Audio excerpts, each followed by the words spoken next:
Good afternoon, everybody. This is episode 53. All of the previous episodes of Stewarts Soundbites are available to watch on demand. You can download them as a podcast, so you don't even have to look at me, which is a bonus. So go and have a wee look.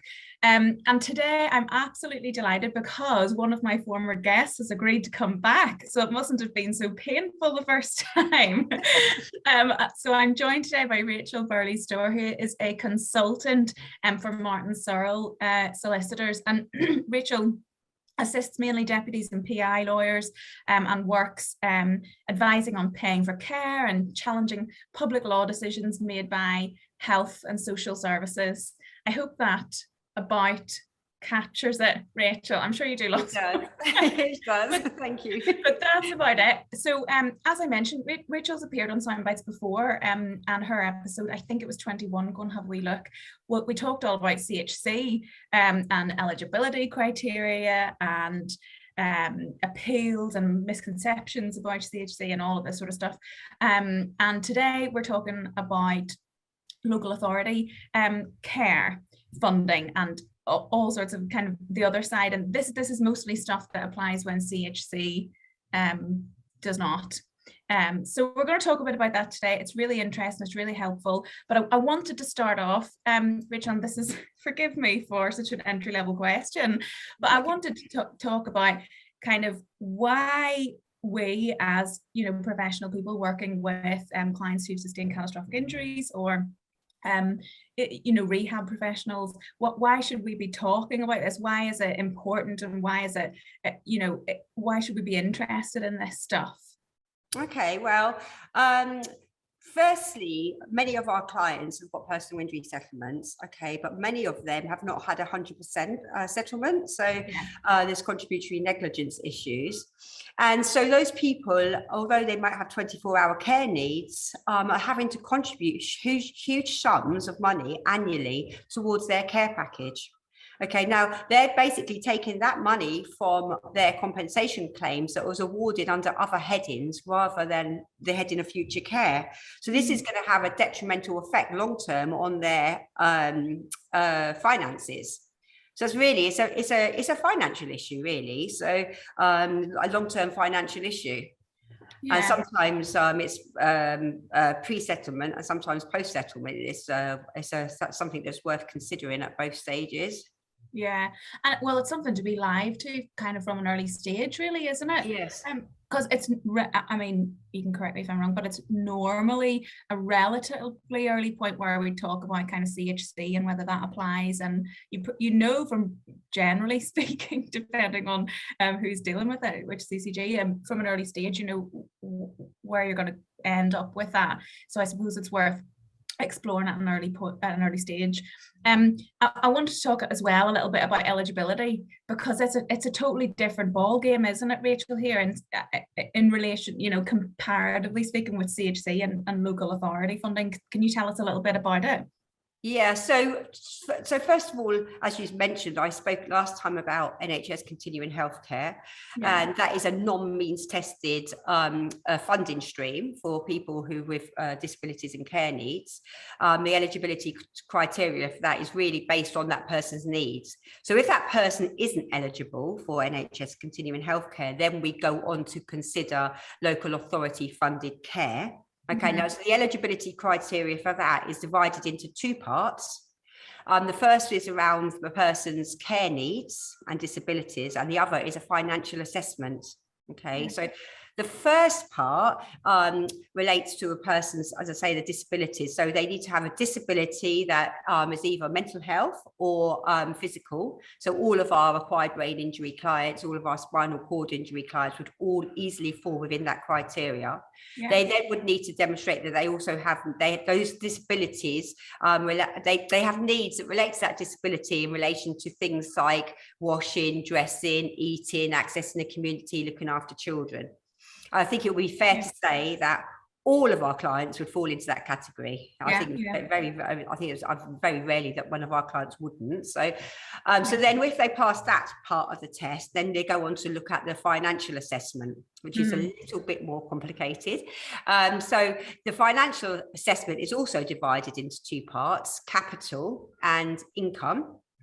Okay, so the capital main rule is that if the person has more than £23,250 in England, they will not be eligible for local authority funded care. In Wales, the figure is £50,000. Okay, however, that does not mean to say that everyone now switches off their computer and goes, because everyone's got PI settlements that exceed that amount. Okay, so actually PI settlements should be disregarded. I'll go into a little bit more detail about that in a moment. Okay, at this point I would suggest we pause and have a little bit of think now. So before we go trotting off to the local authority and trying to secure any local authority funded care, there's a number of things that we should think about. First of all, we need to think about those who have already got personal injury settlements, whether there's a reverse indemnity clause in their final order or appeals undertaking. If there is, then that needs to be looked at very, very carefully, because very often the wording of those clauses are badly drafted, sometimes in the favour of the local authority, sometimes in the favour of the client. For example, I have a client who has a criminal injuries compensation award, an old one, and in that award, he had a reverse indemnity clause, which basically meant that he could not claim local authority funded care under the National Assistance Act. Full stop. That was what this clause said. Now, the National Assistance Act has been repealed, and replaced by the Care Act 2014. So we approached the local authority and said, well, we should be eligible for local authority funded care, because the proviso in the clause didn't say any subsequent legislation. They put up a fight initially, but his care is fully funded under the Care Act. And so always look very, very, very closely at those clauses. Another one I have is where a client, the clause mentioned that if the person received direct payments, then they can't, the equivalent of those direct payments would need to be refunded to the insurance company. So when we approach the local authority, we ask for directly commissioned care as opposed to direct payments, as that person's care is funded now. So always look very, very closely at that. So that's the first step. We've got past that step. This is like introducing a fear factor. There's a lot of fear factors. It's why it's good to talk about it. It's why we're here. So it's a step-by-step guide, really. So now we're still in the realms of capital. We've gone back to thinking about capital. So many of our clients, before they had their accidents, they've had lives, and they might well have capital which exists outside of the personal injury settlement. And I'm separating the two because the personal injury settlement should be disregarded. So if you take that out of the equation, but there might be capital that isn't disregarded, so we have to give that some consideration. So things like capital includes properties, savings, cash under the mattress, boats, holiday homes, etc., art, cars, etc. So what I always suggest is that those thinking about applying gather as much information about all of the person's capital first, and then we can trot through and see whether or not all of that capital can be disregarded. So under the regulations, there's a great big long list of capital that should be disregarded. So first of all, I always start with property. Can that property be disregarded? Now, if your client is residing in the property, so they want their care provided at home, it's automatically disregarded. So that takes it out of the capital realm. So that's very often the property in itself will take you over the 23,250. But if you're living in it, then it doesn't. Right. Now, also, if your client's previous partner is still residing in the property, it will be disregarded. If they have elderly people living in the property, I'm ad-libbing here, by the way, so it's not precisely how it's worded. We won't hold you to it. Elderly people, anyone with a disability, children of your client are residing in the property will be disregarded. So that's huge. So that's going to reduce the capital substantially. Things like if the property is jointly owned, say your client and his brother or his mate or her brother or mate own a property and the other owner doesn't want to sell, then it's the market value of that property. Now, it's arguable that the market value will be nil because there'd be no willing buyer for a half share of a property where the other seller doesn't want to sell and has the right occupation, so it'll be a nil value. So there's a few things to consider. So there may initially you might look at it and think, well, they've got capital over the 23,250, but often that capital will be disregarded and should always be explored. All right, so that's property. Then you've got savings. So if that person's got savings in a bank account outside of the PI settlement, if it's jointly owned, it's only their share. And so very often, husband and wife or whatever, then it's only 50% of the savings in that account that should be taken into consideration. Okay. And then other assets like boats and cars and art and things like that, it's the market value minus the cost of selling and minus 10%. Right. Okay. So if you have added all that up, okay, and you've concluded that they have less than 23,250 in the UK or 50 in Wales, then they've passed the capital threshold test. Right. Then go on to consider the income test. Okay, and the income, if the person's income exceeds the cost of care, then it's probably not worth pursuing, because they basically take into consideration all the income, so all the benefits, interest on savings, you name it, they'll take it into consideration. There is a list of disregards. Again, if it came up, we'd go through that and double check. But generally speaking, they take into consideration all of a person's income. If they're in residential care, they will give them something like £24 a week to live on. If they're at home, that's more generous, and it's each local authority to their own, if I remember correctly. But it's not very generous in terms of income.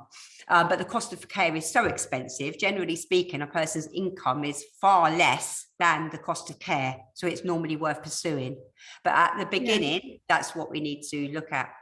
So in summary, for eligibility criteria, first of all, no reverse indemnity clause that's going to be triggered if we claim local authority funded care. The person has a disability relating to either mental health or physical health. As a result of that disability, they need care in relation to something along the lines of eating, drinking, washing, accessing the community, of something along those lines. And that they have capital less than 23,250 in England or 50,000 in Wales. The income doesn't exceed the cost of care. If all of that is satisfied, then they are likely to be eligible. Right. That sounds complicated, but actually, as I say, that is taken out of the equation, the personal injury settlement.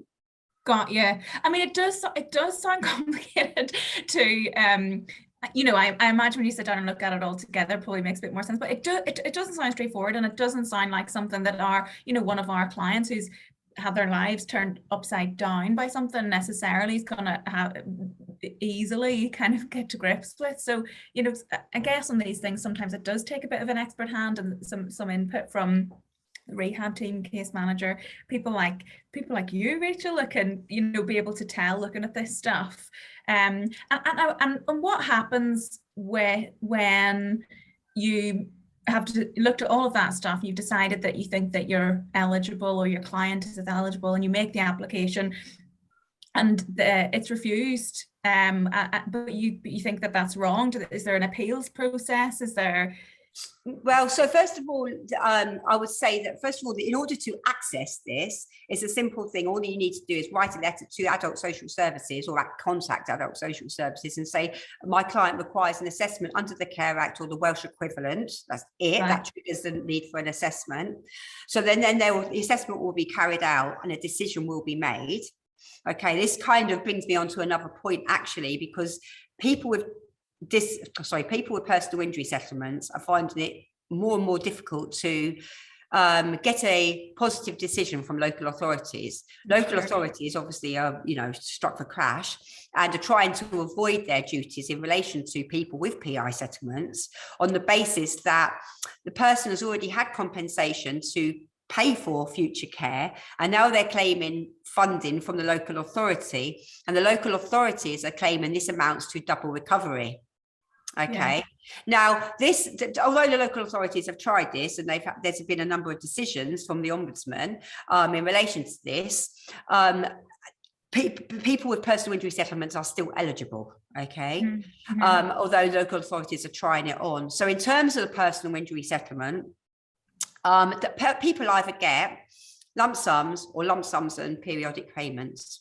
Okay, now there's a clause within the guidance to the legislation which says that a personal injury settlement should be disregarded except an amount that's awarded for future care. Now, local authorities are really jumping on that clause. Okay, right. And writing letters to clients saying, sorry, you're not eligible because you've been awarded a personal injury settlement that includes an amount for future care. Now, initially, that sent shockwaves around the community, so health and welfare lawyers, PI lawyers, professional deputies. But actually, when you really unpack that, it's not as worrying as it initially sounds. So first of all, that part of the guidance relates to capital. Okay. Now, first of all, when a person gets a personal injury settlement, and correct me if I'm wrong here, but generally speaking, if somebody gets a lump sum settlement, that generally is a person who retains capacity and therefore doesn't have an advice on settlement. And therefore, without an advice on settlement, there's nothing spelling out specifically how much of the lump sum has been awarded for future care. And therefore, I think that you're right in that it's normal for a case to be settled without a specific breakdown as to every head of loss and how that's reached. I mean, cases where people do lack capacity have been settled on lump sum basis. It depends upon the case, but your point is right, Rachel, that very frequently there isn't a handy breakdown. That's really handy for us, actually. So so as long as there's a lump sum settlement and the lump sum settlement doesn't include a breakdown of what the heads of loss, what has been awarded for each head of loss, then the lump sum settlement has to be disregarded. Okay, because there isn't an amount specifically allocated for future care in a lump sum settlement. Yeah. Okay, now I can see that you may be concerned, saying, well, what about periodic payments? Because generally speaking, when it's a periodic payment, there is more likely to be an advice on settlement, and advice on settlement does spell out into detail how much is allocated for future care. However, this clause, the half sentence, it says any amount that's been awarded for future care isn't disregarded, doesn't appear under the income regulations, it only appears under the capital regulations, and therefore periodic payments are also disregarded. Got you. That is really complicated, I understand. No, it's not an easy trail to follow. No, it makes sense. And you're right on the face of it. It is worrying because you think, well, a lot of the PPs that you secured tend to relate to care and case management, as being distinctive. So that's really good to know. Yeah, I mean, we could talk about it all day. Yeah, I mean, I obviously just given you a really, really quick overview because it is very, very complicated, obviously, and I'm just giving you the pointers, really, just really things that, if you come across a case, things that might trigger a thought and might need pursuing, really. So it is complicated, and as I say, local authorities are really, really trying it on at the moment, and we often get letters, and we've got various different challenges. Another thing they're doing is going back to the eligibility criteria around the disabilities and care needs. There's also a sentence in there that says that in short, that the local authority doesn't need to provide care if there's somebody in place willing to provide that care already. So if your client already has a care package in place, being privately funded, and then approaches the local authority are currently saying, in certain cases of mine, that they do not need to provide a care package because there's people in place willing to provide the care already. Yeah. And therefore, they don't have a duty to provide the care. Now, I personally think this is an unlawful approach. We've got a couple of cases in Wales, actually, where this is before the Ombudsman, but the Ombudsman takes a year or more to look at these things, and at a moment they're even quibbling about whether it's even their jurisdiction, and so we haven't got an answer, but there are definite hurdles that people will need to get past when applying for local authority funded care. Although, as I say, I think these approaches by the local authority are unlawful. This is where we're at, and this is what you might face when making an application and dealing with decisions and what have you.